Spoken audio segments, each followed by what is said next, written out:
Bonjour. Alors, avant de rentrer dans le vif du sujet, je voulais juste signaler que je regrettais un petit peu le départ du maire de la commune, parce que j'aurais voulu le remercier.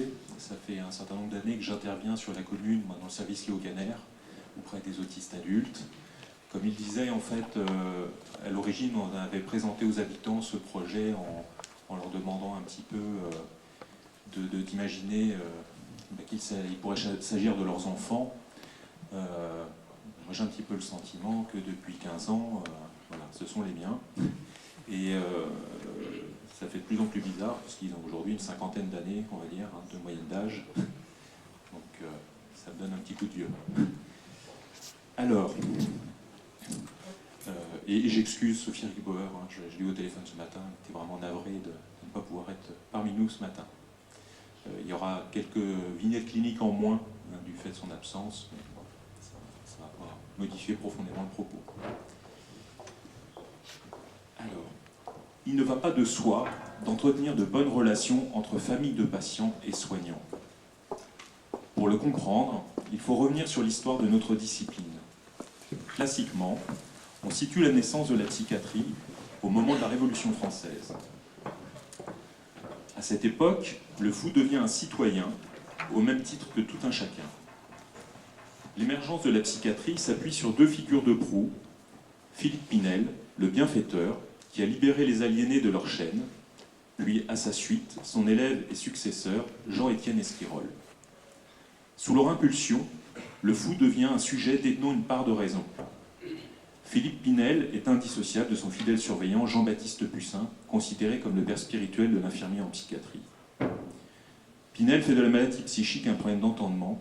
Esquirol y ajoute les passions comme principaux symptômes de l'aliénation. Ce dernier fait partie des inspirateurs de la loi du 30 juin 1838 qui organise l'hospitalisation dans les établissements publics et privés ainsi que la protection des malades et de leurs biens. Elle induit de grands principes tels que les conditions d'accueil décentes, la mise en place de mesures de protection sociale, la réglementation sur les circonstances de placement de patients en vue d'éviter les abus, et la fin des pratiques dites barbares, réservées aux aliénés en vue de les soigner. Cette loi ne sera remplacée que par celle bien actuelle du 27 juin 1990. En 1902, R. Kraepelin identifie deux importantes formes de troubles psychiatriques dont il estime qu'elles ont une origine génétique, alors même qu'il n'existe aucune théorie scientifique ou connaissance sérieuse sur l'hérédité. À partir de 1937, le terme d'asile disparaît au profit de l'hôpital psychiatrique, mais le malade psychiatrique ne remplace aliéné lui qu'en 1958. Ce n'est qu'à partir de la fin du XIXe siècle qu'apparaissent les psychothérapies. Avant que les patients n'accèdent à un véritable statut de sujet et que l'idée de les soigner n'intervienne, la société est plutôt indifférente au sort des familles situées en arrière-plan du malade. L'opinion des premiers aliénistes n'est guère favorable aux familles. Pinel exprime une opinion assez partagée pour son époque. Je le cite. « Il est si doux en général pour un malade d'être au sein de sa famille et d'y recevoir les soins et la consolation d'une amitié tendre et compatissante que j'énonce avec peine une vérité triste mais constatée par l'expérience la plus répétée, la nécessité absolue de confier les aliénés à des mains étrangères et de les isoler de leurs parents. » Jean-Martin Charcot prend encore moins de gants en affirmant « Il faut séparer les enfants des adultes, de leurs pères et mères, dont l'influence, l'expérience le démontre, est particulièrement pernicieuse. » À la suite, la plupart des théories énoncent que la famille du patient joue un rôle dans le maintien du symptôme. Ainsi, dans l'introduction à la psychanalyse, Sigmund Freud évoque les rapports avec l'entourage du patient dans ces termes. En ce qui concerne la famille du patient, il est impossible de lui faire entendre raison et de la décider à se tenir à l'écart de toute l'affaire. D'autre part, on ne doit jamais pratiquer une entente avec elle, car on court alors le danger de perdre la confiance du malade, qui exige, et avec raison d'ailleurs, que l'homme auquel il se confie prenne toujours et dans toutes les occasions son parti. Jacques Lacan développe l'idée d'une psychopathologie particulière à thème familial. Dans son texte sur les complexes familiaux dans la formation de l'individu, il écrit « Les complexes familiaux remplissent dans les psychoses une fonction formelle, thèmes familiaux qui prévalent dans les délires pour leur conformité avec l'arrêt que les psychoses constituent dans le moi et dans la réalité. Dans les névroses, les complexes remplissent une fonction causale, incidences et constellations familiales qui déterminent les symptômes et les structures selon lesquelles les névroses divisent, introvertissent ou invertissent la personnalité. Les chercheurs en systémie, eux, vont reprendre l'idée de Freud selon laquelle les proches n'ont pas toujours intérêt à ce que le porteur du symptôme modifie sa façon d'être, à partir du concept d'homéostasie familiale, autrement dit, de résistance au changement. Ils vont même, pour certains, définir une typologie des modèles familiaux qui prédisposent à l'apparition de symptômes. C'est le cas, par exemple, de Salvador Minuchin ou de Mara Selvini Palazzoli. En 1956, on le disait tout à l'heure, Grégory Bateson croit découvrir l'étiologie de la schizophrénie à travers le concept de double contrainte. Les choses vont donc jusqu'à imputer une certaine responsabilité de la famille dans la maladie de leurs proches. Difficile dans ces conditions d'espérer trouver un terrain d'entente avec elle. Ce qu'il faut comprendre, c'est que la résistance au changement n'est pas propre aux malades psychiques ou aux systèmes familiaux défaillants. Elle existe chez tout le monde. Nous sommes tous attachés à notre névrose, comme disait Freud, et il n'existe pas de ligne de démarcation séparant les soignants des soignés sur ce plan. Concernant la famille, la chose est ambiguë, car elle souhaite être débarrassée d'un problème sans que son identité soit inquiétée. Autrement formulé, elle veut changer sans changer. C'est ce que Moni El-Kaïm nomme une double contrainte réciproque. Alors, comme le dit Philippe Caillé, dans ce jeu complexe, l'exercice consiste pour le soignant à définir la spécificité du système demandeur et les contenus de sa surlogique d'appartenance pour pouvoir s'attaquer aux problèmes posés. Il s'agit d'un processus de recherche interactive entre système traitant et système traité. Mais ce qui rend sans doute encore plus difficile les relations soignant-famille relève probablement plus de la façon dont nous aménageons nos rapports avec le fantasme de guérison. Là encore, il s'agit de quelque chose de très partagé. Lorsque Jacques Lacan parle de guérison qui intervient de surcroît, il faut y entendre que l'on diffère le moment de la guérison et non pas qu'on y renonce. La plupart des soignants se battent pour la guérison avant même que de se battre pour faire reconnaître et respecter le patient dans sa dimension psychique. C'est là une affaire de psychologue. Pourquoi se considérer alors en chien de faïence, puisque nous partageons ce même fantasme de guérison du patient ou du parent? Mais parce que souvent nous échouons à le réaliser, et qu'il faut bien un responsable à notre échec. Il n'est pas plus acceptable de se sentir de mauvais soignants que de se sentir de mauvais parents.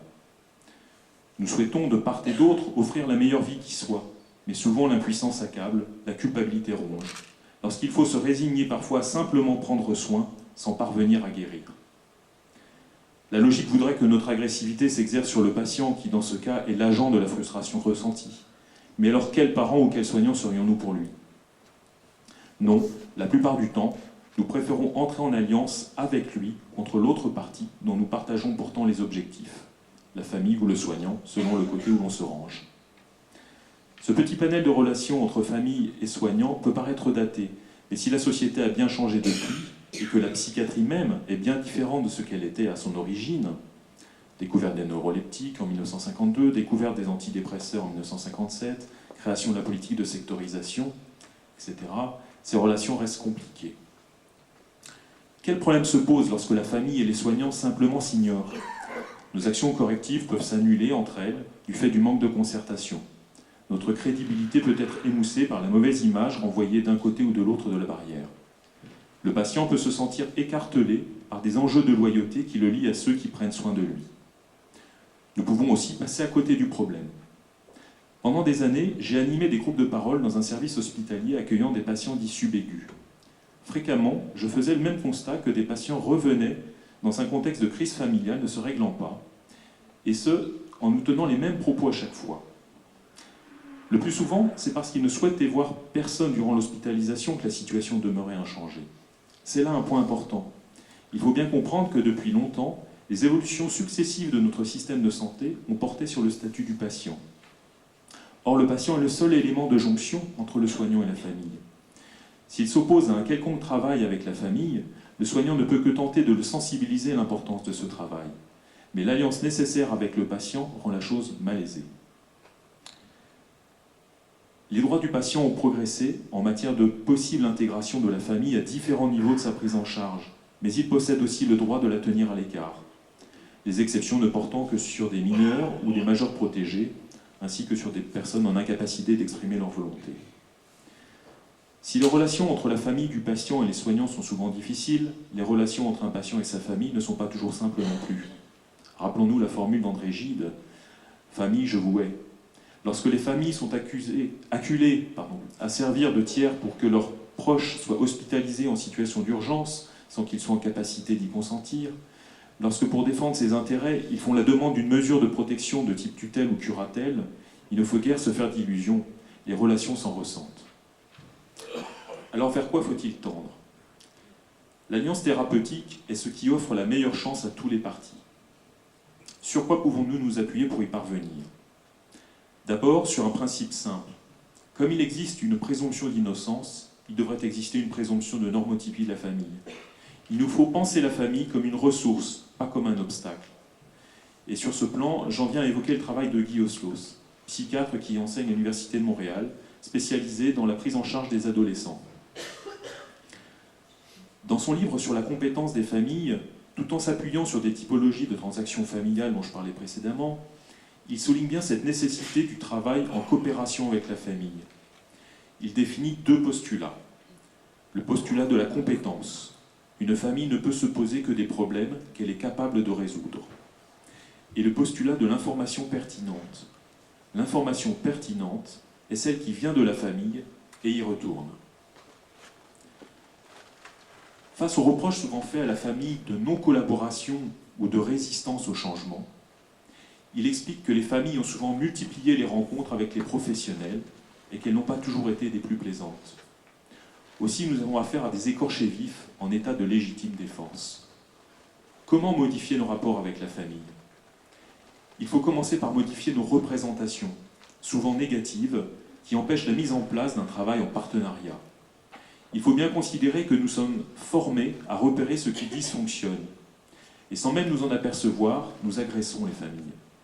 Cela étant, les familles fonctionnent dans le même registre, car lorsque nous proposons une approche plutôt positive aux patients, il nous est reproché de nier les problèmes et de l'entretenir dans le déni de sa réalité, avec force d'argument, pour nous convaincre qu'ils souffrent de graves troubles. De son côté, le soignant, en les convoquant pour leur demander de changer pour le bien de leurs proches, montre bien où il situe le problème. Il y a là un sous-entendu de culpabilité implicite de la famille. Il ne faut plus voir dans la famille la coupable à tous les maux, car ce sont nos projections qui la définissent ainsi. Telle que nous nous représentons la réalité, nous la faisons exister. Nos grilles de lecture enferment les individus dans leurs travers, et nous retraduisons la réalité en termes psychopathologiques avec un vocabulaire choisi. Le père peut être absent, alcoolique, contrôlant, violent. La mère hyperprotectrice, fusionnelle, envahissante, castratrice. Guy Oslos nous invite à considérer simplement que nous avons affaire à des parents qui font ce qu'ils peuvent. Pour lui, il faut changer de paradigme. Traditionnellement, nous raisonnons en termes de faute, qui conduit à la culpabilité. L'issue de la culpabilité ressentie étant l'aveu qui conduira à l'absolution. Il s'agit de fondamentaux de la culture judéo-chrétienne. Michel Foucault parlait de la psychothérapie comme d'un nouveau modèle de confession. L'idée est de remplacer ce schéma pour un modèle où la compétence amène à la responsabilité, où l'information conduit à l'autosolution. Le travail du soignant consiste alors largement à faire remonter de l'information utile et à la faire circuler dans le système familial. C'est en partant des travaux de Guy Oslos que la psychologue Edith Tillman-Austin développe un modèle d'espace thérapeutique partant des expériences déjà menées par la famille. Car il faut bien considérer qu'avant d'entrer en contact avec les services de psychiatrie, les familles ont souffert pendant des années sans pouvoir en parler souvent, sans comprendre ce qui se passait, mais en s'efforçant de trouver des solutions aux problèmes qui se posaient. Donc ce modèle d'intervention, c'est la famille qui détermine si les propositions des soignants dans la relation d'aide sont pertinentes. Les familles détiennent des compétences et des savoirs nécessaires qui s'appuient sur une longue observation des manifestations de la maladie dans la vie quotidienne et en dehors des structures de soins. Il faut inviter la famille à nous aider à aider le patient. Pour obtenir un résultat, il s'agit d'aller à la rencontre de ces familles. Par ailleurs, le fait d'intégrer la famille enrichit considérablement le contenu et rend plus vivants les échanges. Cela permet au patient de constater l'intérêt qu'on lui porte, et que lui portent ses proches notamment. Une famille est un système avec un équilibre, une communication, des frontières, des valeurs, une histoire qui lui sont propres. Elle chemine au gré de ce que l'on nomme les cycles de vie, La rencontre, l'union, les naissances, le départ des enfants, la retraite. Et elle subit des événements variés, la séparation, le deuil, le chômage, la maladie, ainsi de suite. Il faut s'imprégner de la dynamique propre de la famille et repérer ce qui peut l'amener à coopérer. C'est une nécessité dans les prises en charge de type psychothérapeutique de la famille, mais pas seulement dans ce cadre-là, car la plupart des familles de patients ne s'engagent pas dans un travail de psychothérapie familiale. D'ailleurs, il serait préférable d'utiliser l'expression de Maurizio Pandolfi de thérapie avec la famille, qui souligne l'aspect de coopération, plutôt que d'utiliser le terme de thérapie de la famille, qui souligne la source pathologique. C'est là où elle passe, et au moment où elle passe, qu'il faut engager un travail avec la famille. C'est souvent au décours d'une hospitalisation du proche que nous allons mobiliser les ressources familiales. C'est à ce moment qu'il faut expliquer le parcours de soins, son utilité. À ce moment qu'il faut entendre le vécu de chacun, donner l'information utile. Je souhaite illustrer cette intention particulière avec une petite vignette clinique. Je dois avant expliquer que j'interviens notamment à la demande dans un service d'accueil de l'hôpital psychiatrique. Les patients s'y rendent pour que leur état psychique soit évalué. Ils sont ensuite orientés en fonction de cette évaluation. Donc, ce jour, je suis appelé pour la patiente que nous appellerons Martine. Il s'agit d'une femme de 49 ans qui souffre d'une dissociation psychique avec des mouvements d'angoisse massifs. Elle peut se présenter par le biais aussi de ses défenses psychiques hystériques. Elle devient alors une petite fille immature au caractère irascible. On note aussi des éléments de dysmorphophobie sur fond de clivage important, avec une moitié belle, une moitié laide, une moitié bien portante, une moitié malade, une moitié féminine, une moitié masculine. Nous l'accueillons très fréquemment depuis le suicide d'un frère en 2008, auquel le décès du père viendra faire écho en 2012. La maman de Martine est très présente et représente son meilleur soutien. Mais ce jour, c'est accompagné de ses deux frères et d'un cousin qu'elle arrive dans le service. La maman vient de décéder d'un tragique accident de la voie publique en se rendant chez Martine, qui n'avait pas voulu faire le déplacement jusque chez elle. Martine oscille entre une angoisse massive qui la fait paraître en état de choc et un discours logoréique. Son humeur est particulièrement labile. Lorsque je la reçois avec ses frères, elle se positionne en petite fille. Le désarroi des frères est considérable. Ils ont quantité de choses à régler du fait du décès de leur mère et ne savent pas quelle position tenir à l'égard de Martine. Ils sont à la fois inquiets concernant son état psychique, mais aussi inquiets à propos des réactions qu'elle pourrait avoir. J'amène chacun à exprimer ses besoins du moment et nous réfléchissons à la façon dont les choses peuvent s'organiser. Les frères expliquent les démarches à entreprendre, les rendez-vous auxquels il doit se rendre. Martine nous montre le joli papier sur lequel elle souhaite rédiger des poèmes pour sa maman. Elle tient à les glisser dans le cercueil. Chacun tombe d'accord sur le principe d'une hospitalisation de Martine jusqu'à la date de la mise en bière. Martine est consciente d'avoir besoin d'être protégée durant cette période et les frères ont besoin d'être libérés pour régler certaines formalités.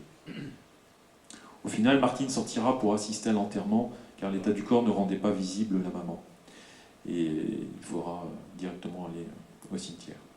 Elle adoptera un comportement plutôt adapté au moment des obsèques et chacun pourra vivre l'événement sans être trop parasité. Martine passera ensuite un peu de temps en psychiatrie afin de retrouver un équilibre satisfaisant. C'est vers ce type de rencontre que nous souhaitons aller.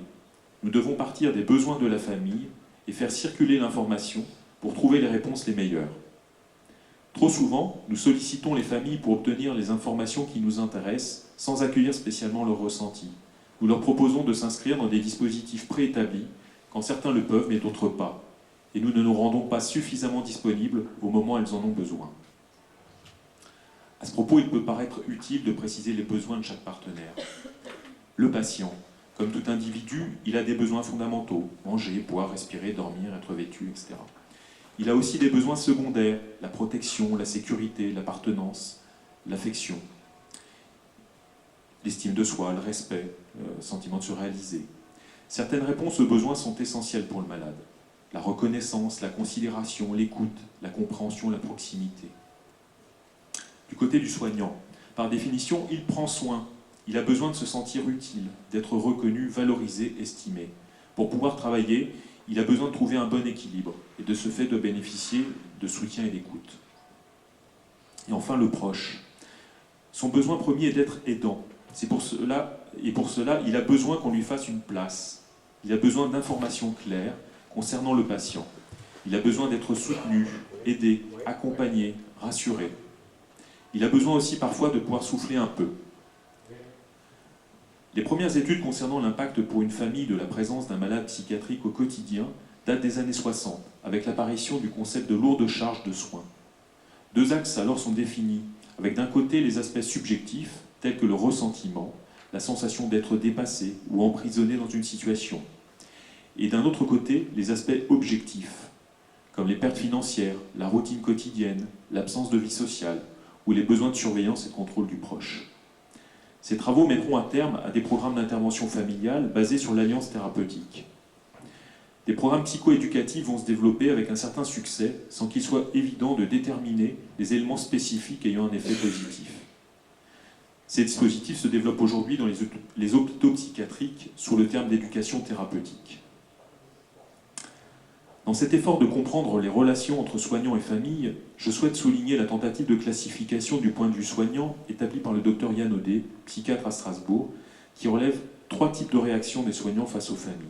Il observe des équipes réticentes, voire opposées à rencontrer les familles, qui veulent éviter l'interférence d'un tiers qui pourrait fragiliser l'alliance thérapeutique avec le patient ou créer des problèmes délicats liés au secret médical.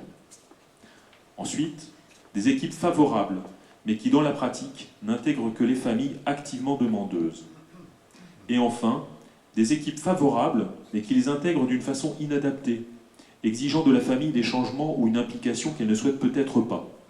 J'ajouterai aussi des changements dont elle se sent peut-être incapable. C'est conscient de cette difficulté que nous avons déposé un projet commun au service d'addictologie et de psychiatrie générale, tout récemment, afin d'élargir nos missions auprès des familles, pour ne plus se limiter au cadre strict des thérapies familiales, mais pour pouvoir intervenir en soutien des équipes dans le cadre du travail avec les familles. Il s'agit de proposer un cadre tel que proposé par Edith Tillman-Austin et qu'elle nomme séance de consultance. En fait, l'idée, c'est de faciliter l'émergence de nouvelles perspectives mobilisatrices d'évolution dans les relations familiales. L'idée consiste avant tout à aider les équipes face à un problème rencontré avec une famille et non pas à les supplanter ou à prendre le relais de cette équipe. Le contexte global de manque de moyens dans les hôpitaux psychiatriques ne facilite pas les choses, mais l'enjeu d'évolution des rapports entre soignants et familles ne peut pas être négligé. La loi du 4 mars 2002, complétée par celle du 9 août 2004, a concrétisé la place et le rôle institutionnel des associations d'usagers. Parallèlement, l'Organisation mondiale de la santé invitait les pays à rendre les usagers, les malades, les familles et plus largement la communauté acteurs du système de santé. Il faut bien intégrer qu'aujourd'hui, l'hôpital psychiatrique ne représente plus une solution durable.